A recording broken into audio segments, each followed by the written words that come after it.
First contact and decision. The quantum communications array at Luna Base, one had never registered anything like it before. Dr. Samira Patel stared at her holographic display, her dark eyes widening as she processed the impossible data streaming across her screen. The signal was unlike anything humanity had ever encountered, a complex, multi-layered transmission that somehow bypassed every known law of physics regarding faster-than-light communication. "Director Harrison," she called out, her voice steady despite her racing heart. "You need to see this." James Harrison, director of the Lunar Communications Authority, floated across the low-gravity chamber. At 63, his weathered face had seen humanity's first steps into the solar system, but nothing had prepared him for this moment. "It's repeating on all frequencies," Samira explained, pulling up multiple data streams.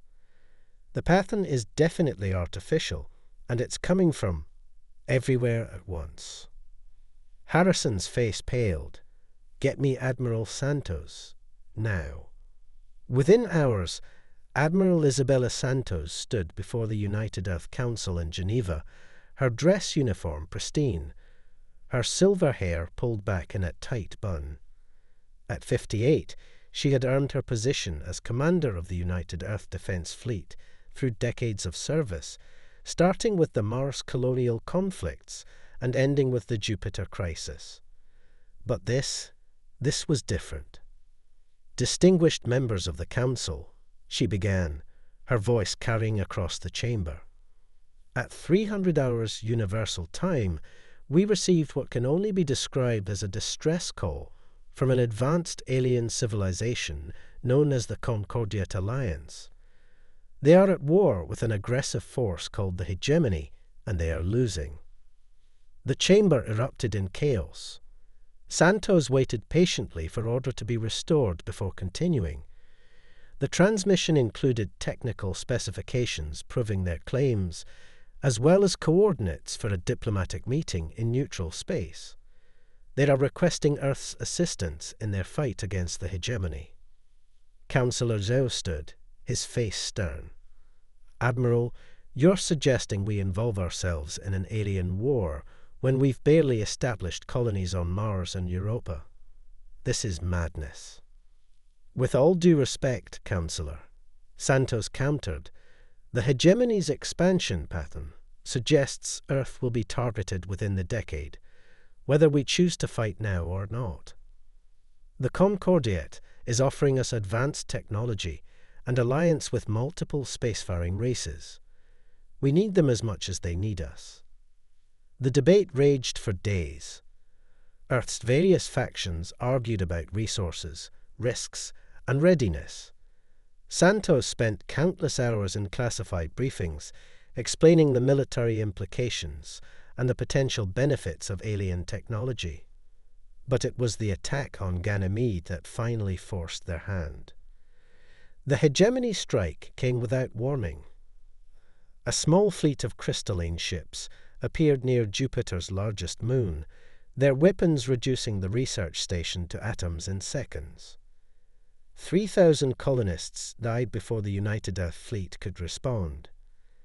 Santos stood in the Fleet Command Center, watching the aftermath footage with Vice Admiral Rej Kumar, her second-in-command. "They're testing us," she said quietly, "showing us what happens to neutrals in their path." Kumar nodded grimly. "The Council will have to act now. We can't ignore a direct attack on our people." The emergency session of the United Earth Council lasted less than an hour. The vote was unanimous. Earth would join the Concordiate Alliance and enter its first interstellar war. Preparation began immediately. The secret weapons development facilities on Mercury, hidden from public view for decades, were activated. Project Quicksilver, a revolutionary quantum warfare system that Santos had championed for years, was fast-tracked for deployment. At the Luna shipyards, the flagship UES Hyperion underwent radical modifications to incorporate Concordiate technology. Santos watched from her office as construction drones swarmed over the massive vessel, adding exotic alloys and weapon systems that seemed to bend reality itself. "The Concordiat ambassadors are ready, Admiral," her AI assistant announced. "They're waiting in the quantum conference chamber." Santos straightened her uniform and entered the secure room. The holographic projections of 3 alien beings materialized before her. High Commander Vex of the Etherian Republic, Strategic Director K'Tal of the Meridian Collective, and War Sage Nera of the Solarian Empire. Each represented a major faction within the Concordiat, and each watched her with expressions she was still learning to read. "My people have made their decision," Santos announced. "We will join your fight against the hegemony, but we will do so our way, using our strategies and our technology alongside yours." High Commander Vex's crystalline form shimmered. "The hegemony has conquered 12 star systems in the past solar cycle. What can Earth possibly offer that we haven't already tried?" Santos allowed herself a small smile. Something they've never seen before. Human ingenuity combined with quantum warfare. We call it the Quicksilver Protocol. She activated a holographic display showing the basics of Earth's revolutionary combat system. The aliens' reactions told her everything she needed to know. They had never conceived of warfare quite like this. "Impossible," K'Tal whispered, their multifaceted eyes widening. "Your species has weaponized quantum probability itself." "We had to think differently to survive our own history," Santos explained. "Now we'll use that difference to save both our civilizations." Over the next week, Earth's military machine roared to life. The Mercury factories worked at full capacity, producing quantum-enabled fighters and capital ships. Training centers on Mars and Luna prepared human pilots to work alongside alien crews. And deep within the Hyperion, Santos and her command staff finalized their first major operation. The hegemony would expect a conventional response to their Ganymede attack. They would be prepared for known Concordiat tactics and technology. What they would face instead would change the nature of warfare forever. As Santos stood on the Hyperion's bridge, watching Earth grow smaller in the main viewport, she felt the weight of history on her shoulders. Humanity's first interstellar war was about to begin, and she would lead the charge. "All ships report ready, Admiral," Kumar announced from his station. "The Concordiat fleet awaits our signal." Santos took a deep breath, thinking of the lives lost on Ganymede, of the alien civilizations counting on them, of humanity's future among the stars. "Signal the fleet," she ordered. "Operation Starburst begins now." The Hyperion's quantum drive engaged, and Earth's first warfleet disappeared into the depths of space, carrying with them humanity's hopes and the seeds of a revolution in warfare that would shake the galaxy to its foundations.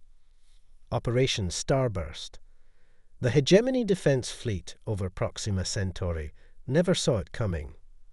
One moment, they were running standard patrol patterns around their newly conquered territory. The next, space itself seemed to shatter. Admiral Santos watched from the Hyperion's quantum-shielded bridge as her fleet materialized in impossible patterns, ships appearing and disappearing across multiple probability states simultaneously. The Quicksilver Protocol wasn't just working, it was exceeding every simulation they'd run. Multiple enemy contacts. Lieutenant Commander Fatima Rashid announced from the tactical station, her fingers dancing across holographic controls. "They're trying to establish a targeting lock, but the quantum interference is keeping them blind." Santos nodded, her expression grim. "Execute Phase 2. Let's show them what Earth brings to this fight." The first wave of human quantum fighters launched from their carrier vessels, led by Wing Commander Marcus Rodriguez. His squadron had spent months training for this moment, learning to pilot craft that existed in multiple states of probability at once. Wraith Squadron, execute attack pattern Delta. Rodriguez commanded, his voice steady despite the bizarre sensations of quantum combat. Around him, 30 fighters shifted through probability states, becoming impossible to track or target. The hegemony ships, massive crystalline structures that seemed to absorb light itself, responded with conventional energy weapons. But their shots passed through phantom images, while the real fighters struck from unexpected vectors. From her command position, Santos watched the battle unfold across multiple probability displays. The hegemony commanders were good, adapting quickly to the unprecedented attack. But they were fighting with outdated concepts of space and time. Vice Admiral Kumar, begin the pincer movement, Santos ordered. Let's put theory into practice. Kumar's voice came back confident and clear. Battle Group Theta executing quantum fold maneuver now, Admiral. The human fleet's larger vessels, enhanced with Concordiate technology and Earth's quantum systems, began an impossible movement. Rather than approaching from a single direction, they appeared to fold through space itself, attacking from multiple positions simultaneously. On the hegemony flagship, Supreme Commander Vexler watched in growing horror as his tactical displays became meaningless. The humans weren't just using advanced technology.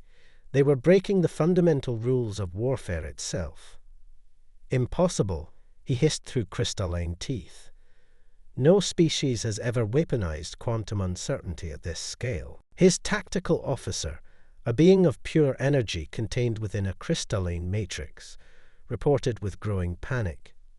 Sir, we're detecting weapons locks from everywhere. They're somehow attacking from all possible positions at once. Santos allowed herself a small smile as she watched the confusion spread through the enemy fleet. The Quicksilver Protocol had been her passion project for years, developed in secret beneath Mercury's surface. Now it was proving its worth. All ships, execute final phase, she commanded. Quantum torpedoes, full spread. The new weapons launched from multiple ships simultaneously, each one existing in a superposition of states until impact.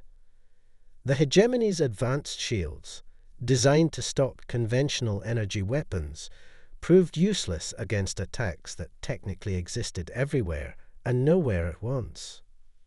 Commander Rodriguez and his fighter squadron pressed their advantage, their quantum-shifted craft dancing through the enemy formation.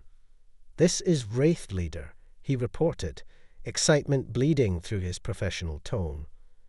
"Enemy point defense systems are offline, moving to disable their engines." The battle that followed would be studied for centuries to come. Human ingenuity, combined with Concordiate technology and quantum warfare theory, proved devastating against conventional tactics. Within hours, the hegemony fleet lay in ruins, their mighty ships reduced to drifting crystal shards. Santos stood from her command chair, addressing her bridge crew. "Send word to the Concordiate.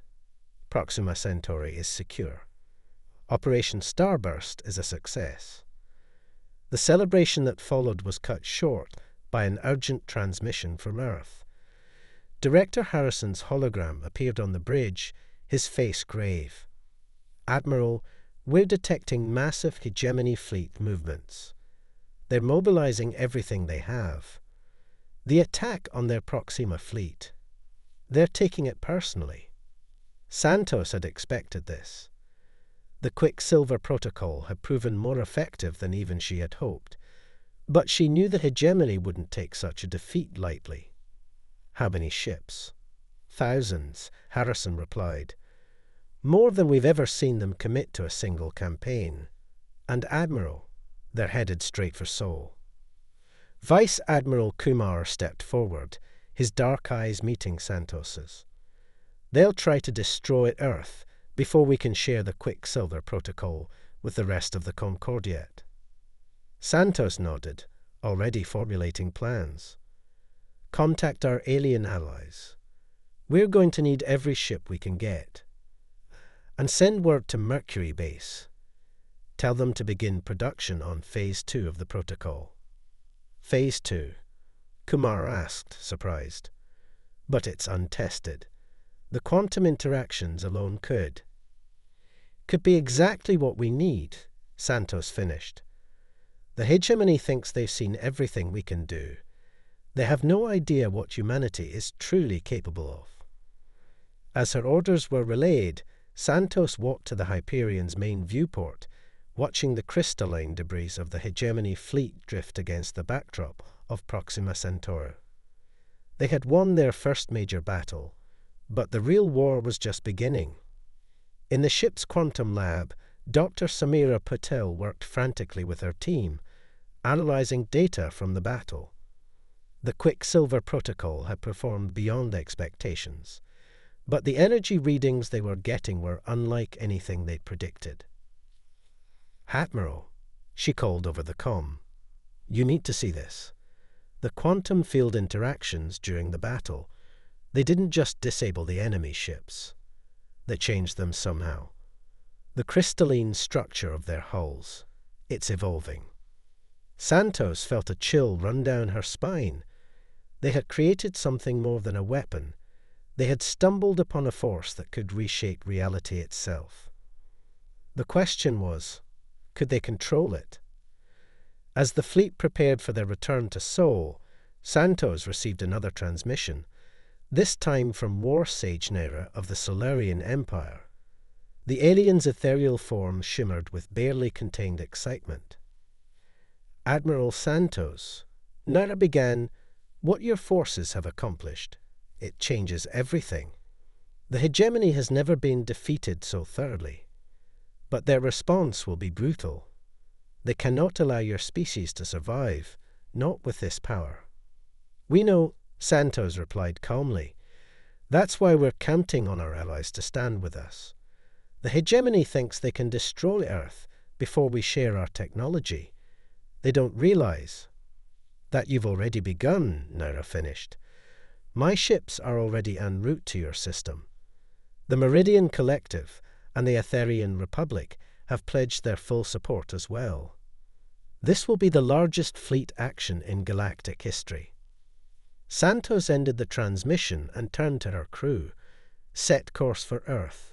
We have work to do." As the Hyperion's quantum drive engaged, Santos thought about the coming battle. The hegemony was coming with everything they had, determined to end the human threat before it could spread. They thought they were hunting Earth. They didn't realize they were walking into a trap. The Quicksilver protocol had only shown a fraction of its true potential. Phase 2 would introduce them to concepts of warfare that would redefine the possible. But first, they had to survive what was coming. Battle stations. Santos ordered as they emerged from quantum space near Jupiter.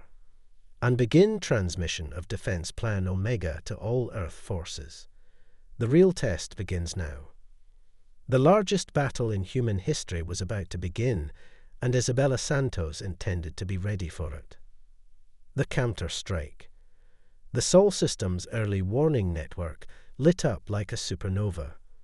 Thousands of hegemony ships tore through the fabric of space, their crystalline forms darkening the stars themselves. Admiral Santos stood in the Hyperion's war room with her senior staff, watching the tactical hologram with practiced calm. 2,300 capital ships, Vice Admiral Kumar reported, his voice tight. Plus support vessels. They've committed their entire remaining fleet to this attack. As expected, Santos replied, studying the enemy formation. They're desperate to stop us before the Quicksilver protocol spreads to other systems. She turned to her assembled commanders. Initiate Defense Plan Omega. All ships to assigned positions. The combined human Concordiate fleet was spread throughout the solar system in seemingly random patterns. To the casual observer, It might have looked like chaos, ships positioned without apparent strategy or purpose. But chaos was exactly what Santos was counting on. Lieutenant Commander Rashid's voice came urgently over the comm. "Admiral, we're detecting unusual energy signatures from the Hegemony fleet. They're using something new." Before Santos could respond, space itself seemed to twist. A massive surge of dark energy erupted from the lead Hegemony vessels, spreading like a cancer through normal space. Where it touched, quantum probability fields collapsed. "They've developed a counter to the Quicksilver Protocol," Dr. Petal reported from the quantum lab, her voice shaking. "They're forcing probability collapse in localized areas. Our quantum shifts won't work in those zones." Santos allowed herself a grim smile.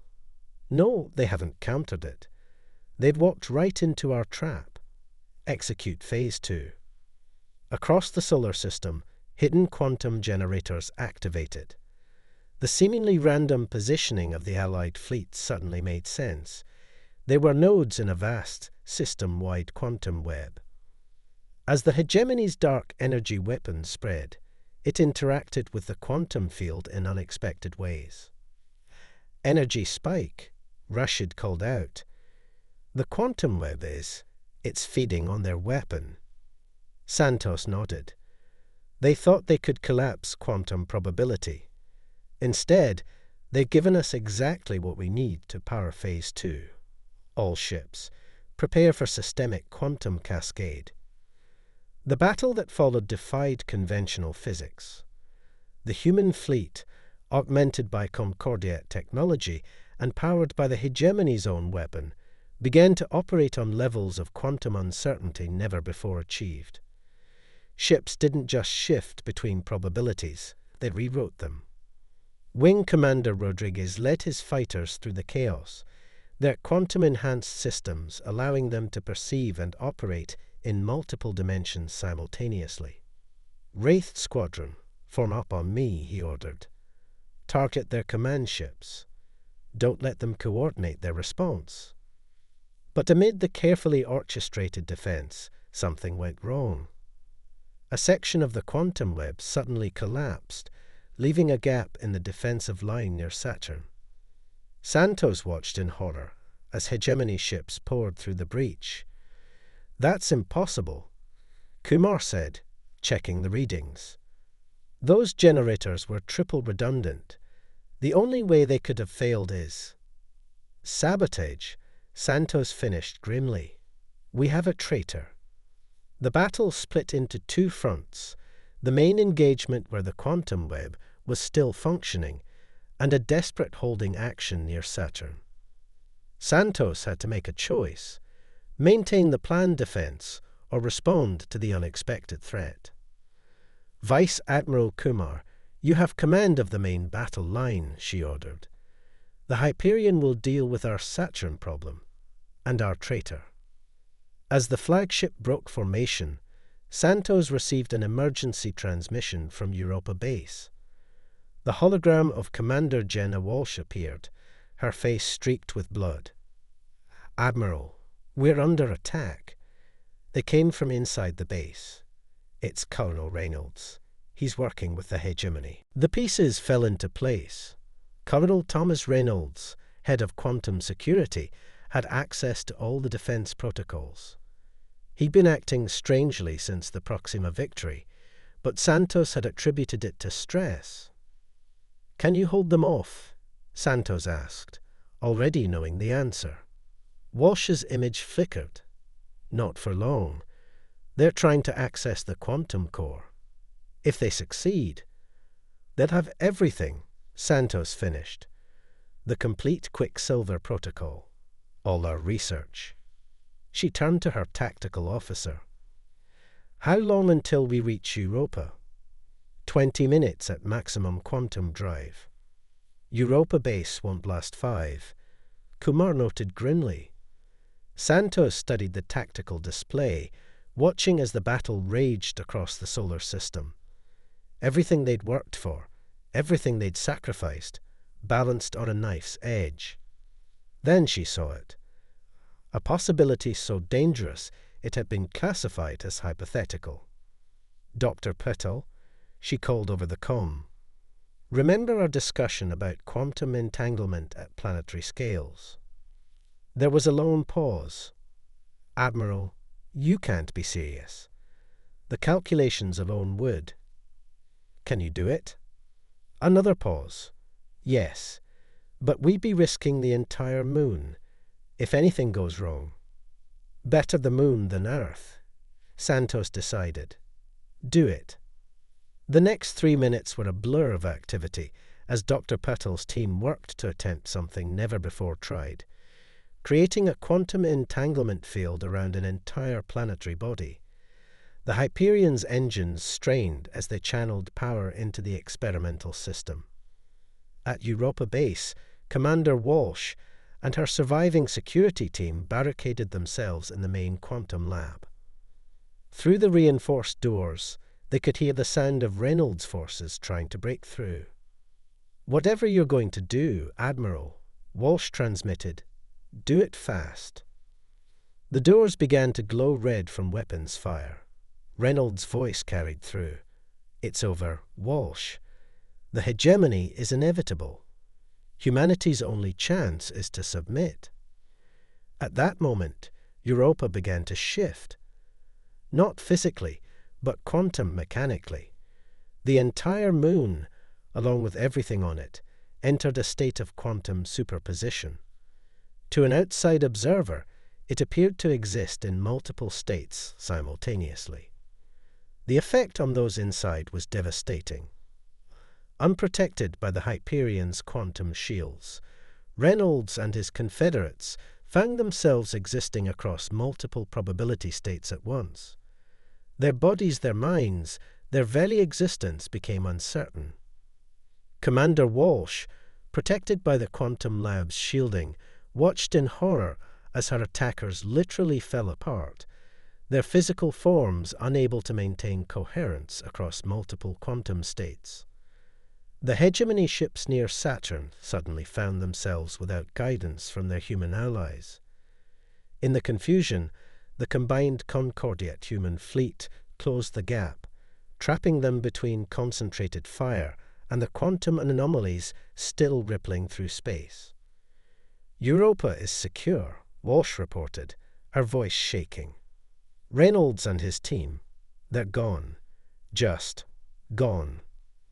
Santos closed her eyes briefly, feeling the weight of the decisions she'd made. When she opened them, her voice was steel. "Status of the quantum core. Intact. They never breached the lab. Good. Maintain lockdown protocols. We're not done yet." Santos turned to her tactical display, where the main battle still raged. "All ships, this is Admiral Santos. The breach has been contained. Execute final phase of Defense Plan Omega." Across the solar system, the quantum web pulsed with power. The hegemony's dark energy weapon, still feeding energy into the system, became their undoing. Their mighty fleet found itself trapped in a cascade of quantum probability shifts, their ships existing in all possible states of destruction simultaneously. When it was over, the space around Earth was filled with crystalline debris, all that remained of the greatest armada the hegemony had ever assembled. But the victory had come at a terrible cost. "Damage report," Santos ordered, though she could already see it in her officers' faces.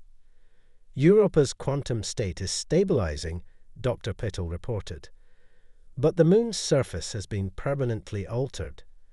Nothing there will ever be quite normal again." Santos nodded grimly. "And Reynolds?" "No trace," Kumar replied. "But we found this in his quarters." He handed her a quantum data crystal. "It's a message from someone high up in the hegemony command structure. There are more like him out there, Admiral. Humans who believe we should submit rather than fight." "Then we'll root them out," Santos declared. "Every last one." She turned to the main viewport, watching Earth shine blue and peaceful in the distance. But first, we have a war to win, and I think I know exactly where we need to strike next. As her officers awaited her orders, Santos studied the tactical display showing Titan, Saturn's largest moon. Recent scans had detected something there. Something old, powerful, and definitely not human. The hegemony had failed to destroy humanity. Now it was time to take the fight to them. And what they would find on Titan would change everything. The Titan Gambit. The surface of Titan was a frozen wasteland of methane lakes and ice mountains, but deep beneath its crust, Admiral Santos stood before something that defied explanation. The chamber, discovered by automated mining drones, stretched for kilometers in every direction, its walls covered in pulsing quantum crystalline matrices that predated human civilization by millions of years. "It's beautiful," Dr. Patel whispered, our environmental suits, sensors struggling to process the energy readings. "And terrifying." The precursors. War Sage Nera's holographic form flickered in the low temperatures. We thought their technology was lost forever. The hegemony spent centuries searching for their artifacts. Santos studied the central structure. A massive quantum core unlike anything they'd seen before. And now we know why they were so interested in our quantum research. They recognized what we were accidentally recreating. The discovery had come at a crucial time. Despite their victory in the Sol system, the war wasn't over. The hegemony still controlled vast territories, and intelligence suggested they were developing new countermeasures to the Quicksilver Protocol. Vice Admiral Kumar's voice came through the comm. "Admiral, long-range sensors are picking up unusual activity in the hegemony core systems. They're moving something big." "They know we found it," Santos replied. "Dr. Patel, how long until you can interface our systems with this technology?" The quantum physicist shook her head. "This is beyond anything we've ever encountered. The mathematical principles alone, it could take months to understand." "We have hours," Santos stated firmly. "The hegemony won't give us more than that." As if to emphasize her point, alarms began blaring throughout the underground facility. Multiple quantum ruptures detected. Lieutenant Commander Rashid reported from orbit. Massive hegemony fleet emerging. These readings can't be right. They're using some kind of enhanced quantum drive we've never seen before. Santos watched as Dr. Petal's team worked frantically to decode the ancient technology. Around them, the crystalline walls pulsed with increasing frequency, responding to something. "Admiral," Naira's hologram flickered urgently. "What you found, it's not just a weapon. The precursors didn't build weapons. They built tools to reshape reality itself. If the hegemony gains control of this technology." "They won't," Santos assured her. She turned to her command staff. "Begin evacuation procedures. Get all non-essential personnel to the ships." She looked at Dr. Petal. "Whatever you're going to do it fast." The next few hours were a blur of activity. As the hegemony fleet approached, Dr. Petal made a breakthrough.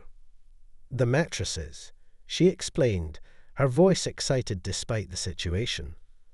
"They're not just storing energy, they're storing quantum states. Entire realities frozen in crystal. Can we use it?" "Maybe, but Admiral, the power requirements would be astronomical. We'd need—" "The Hyperion," Santos finished. "It's the only ship with a quantum core powerful enough." The plan that followed was either brilliant or suicidal, possibly both. As the hegemony fleet entered the Saturn system, the Hyperion descended into Titan's atmosphere, its massive bulk barely fitting into the ancient chamber. "Enemy fleet will be in weapons range in 10 minutes. Kumar reported from his temporary command of the defense fleet. "Whatever you're planning, Admiral, begin power transfer," Santos ordered, ignoring the warning klaxons as the Hyperion's quantum core interfaced with the ancient system. "Dr. Patel, start the sequence." The chamber came alive with impossible energy. The crystalline matrices began to sing, a haunting resonance that vibrated through every molecule of every person present. Through the Hyperion sensors, they watched as reality itself began to fold. "By the stars," Naira whispered. "They actually did it. They found a way to store quantum probability itself." The hegemony fleet appeared above Titan, their ships darkening the methane sky. But something was wrong. Their formations began to waver, their quantum crystalline hulls responding to the energy pulses from below. Of course, Dr. Patel breathed. Their ships, they're made of the same quantum crystal as these matrices. They didn't just find precursor technology, they've been using it all along. Santos allowed herself a grim smile. "And now we can use it against them. Full power to the interface. Let's show them what happens when you understand the tools you're using." The ancient chamber became a nexus of quantum probability. Through the Hyperion's enhanced sensors, they watched as each hegemony ship began to resonate with the stored quantum states. Their carefully engineered crystalline structures, reverse-engineered from precursor technology they barely understood, began to transform. "Admiral," Rashid called out, "the enemy fleet. They're not just being destroyed, they're being rewritten." It was true. The hegemony ships were changing at the quantum level, their very structure being reformed by the ancient technology. But something else was happening, something unexpected. "The matrices," Dr. Patel shouted, "they're not just storing quantum states, they're storing memories." The crystals remember their original purpose. Through the chaos of battle, images began to form in the quantum field, glimpses of the precursors themselves, their civilization, their fall. The hegemony ships, made from corrupted precursor technology, were being restored to their original purpose. That's why they were so afraid of us, Santos realized. We weren't just developing quantum technology. We were rediscovering what these tools were meant to be. Not weapons, but bridges between realities. The battle above Titan became something else entirely. As the ancient technology exerted its influence, the hegemony fleet began to transform. Ships that had been weapons of war became something else. Platforms of exploration, of creation, of unity. "Admiral," Kumar's voice was filled with awe. "The enemy fleet. They're standing down. The crystalline structures.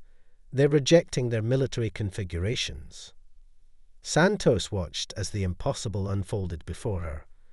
The hegemony's greatest weapons, built from stolen and corrupted precursor technology, were being returned to their original purpose. But the cost was tremendous. The Hyperion's quantum core was overloading, its systems unable to handle the massive energy transfer. "We need to shut it down," Dr. Patel warned. "The ship can't take much more." But before Santos could give the order, a new presence filled the quantum field. Through the crystalline matrices, a message began to form, not in words, but in pure quantum probability. The precursors had left more than just their technology. They had left a choice. As alarms blared and systems failed around her, Admiral Isabella Santos faced the most important decision of her life. The power to reshape reality itself lay before her, but using it might cost them everything they had fought to protect. Above, the transformed hegemony fleet hung in space, their weapons silent, their very nature changed by contact with the truth of their origin. And in the ancient chamber beneath Titan's surface, humanity stood on the brink of becoming something more than they had ever imagined. The final battle would not be fought with weapons, but with the very fabric of reality itself. And the outcome would determine not just the fate of the war, but the future of all intelligent life in the galaxy. Dawn of unity! The quantum core of the Hyperion screamed in protest as reality itself bent around the ancient chamber. Admiral Santos stood at the nexus of possibility, watching as strands of quantum probability wove through her fingers like strands of light. The precursor message pulsed through the crystalline matrices, offering a choice that would reshape the galaxy. "We have to decide now." Dr. Petal's voice was strained, her hands dancing across the quantum interfaces. "The core won't hold much longer." Through the ship's sensors, Santos watched a transformed hegemony fleet hanging motionless above Titan. Their quantum crystalline structures had been restored to their original precursor configurations, but the minds within them, both organic and artificial, were in chaos. "Admiral." Vice Admiral Kumar's hologram flickered urgently. "More hegemony forces are arriving from their core systems. But something's different. They're changing as they emerge from quantum space. The effect is spreading." Santos understood then. The precursors hadn't built weapons. They had created tools of transformation. The quantum technology wasn't meant to destroy, but to evolve.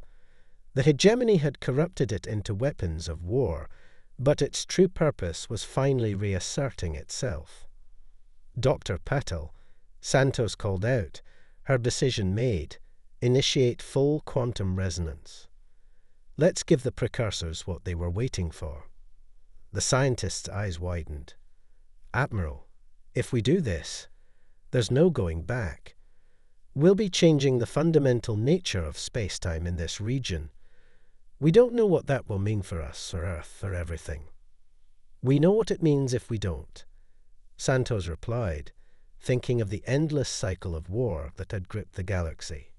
"Do it." The chamber's crystalline matrices blazed with impossible light as the Hyperion's quantum core synchronized with the ancient technology. Through the ship's enhanced sensors, they watched as waves of transformation swept through local space. War Sage Nura's hologram appeared, their form more stable than ever in the quantum field. "By the eternal stars, you've done it. You've activated the symphony." "The what?" Kumar asked. "The precursor's greatest achievement," Nura explained, awe in their voice. "A quantum network designed to unite all sentient species in a harmony of consciousness and technology. We thought it was just a legend." Above Titan, the effect was spreading. As more hegemony ships arrived, they were caught in the quantum resonance. But instead of being destroyed, they were being transformed, their corrupted technology returning to its original purpose. "Admiral," Lieutenant Commander Rashid reported, "we're receiving transmissions from the hegemony ships. They're different. The quantum resonance isn't just changing their technology, it's affecting their consciousness." Santos watched as the impossible unfolded. The precursor technology wasn't just transforming ships and weapons. It was breaking down the barriers between species, between minds, between realities themselves. Through the quantum field, she could feel it, the consciousness of every being caught in the transformation. Hegemony, Concordiat, human, all experiencing a moment of profound unity. Not a loss of individuality, but an expansion of understanding. "This is what they were building towards," Dr. Petal whispered. "Not weapons, not power, but understanding.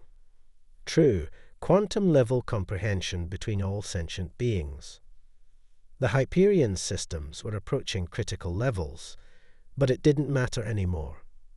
The chain reaction was self-sustaining now, spreading through the quantum probabilities that connected all of space-time. From Earth, from the Concordiat worlds, from every corner of known space, reports began flooding in. The quantum resonance was spreading, carried through the very fabric of reality. Everywhere it touched, the same transformation was taking place. The hegemony's empire, built on corrupted precursor technology, was not being destroyed, it was being reborn. Their weapons of war were becoming instruments of peace, their tools of conquest transformed into bridges between worlds. In the ancient chamber beneath Titan's surface, Admiral Isabella Santos felt the weight of history shifting. Humanity had not just won a war, they had helped trigger an evolution, a transformation that would reshape the very nature of galactic civilization. "Admiral," Kumar called out, his voice filled with wonder, "the hegemony leadership. They're requesting to open negotiations. But it's more than that. They're talking about unity, about returning to the precursor's original vision." Santos nodded, feeling the quantum resonance humming through her very being. "Send word to Earth, to all our allies. The war is over, but our work is just beginning." As the Hyperion systems finally stabilized, she turned to her assembled staff. "What we've started here, it's going to change everything. The precursors didn't leave us weapons. They left us a blueprint for a new kind of civilization. One based not on conquest, but on understanding." Dr. Patel's instruments showed the quantum resonance continuing to spread, touching world after world, species after species. "The symphony," she said, understanding dawning in her eyes. "It's not just a network, it's an invitation to join something greater than ourselves." In the days that followed, the galaxy transformed. The quantum technology that had been turned to warfare found its true purpose, creating bridges between minds, between cultures, between realities themselves. The hegemony's empire became a nexus of cultural exchange, their quantum crystalline ships, now carrying knowledge and understanding instead of weapons. Earth, which had proved itself capable of understanding and using the precursor's technology responsibly, became a central point in the new galactic order. The Quicksilver Protocol, combined with the restored precursor technology, formed the foundation of a new way of existence. Admiral Santos stood on the Hyperion's observation deck, watching as ships from a dozen species moved in harmony through the space around Titan. The quantum resonance had changed them all, not by force, but by offering a choice: to understand, to evolve, to unite. Was this their plan all along? Kumar asked, standing beside her. The precursors. They must have known someone would eventually rediscover their technology, Santos replied. They weren't leaving behind weapons or tools of power. They were leaving behind hope. Hope that when we found it, we'd be ready to use it wisely. As the quantum symphony played through the galaxy, bringing understanding where there had been conflict, unity where there had been division, humanity found itself at the dawn of a new era. They had entered the war as soldiers, but they would emerge as something more, guardians of a legacy that promised to transform the very nature of existence itself. The war was over, but the true adventure was just beginning. In the quantum harmonies that now connected all sentient life, the future held infinite possibilities. And somewhere, in the quantum probabilities that dance between the stars, the precursor's final gift continued to unfold, a symphony of unity that would echo through eternity.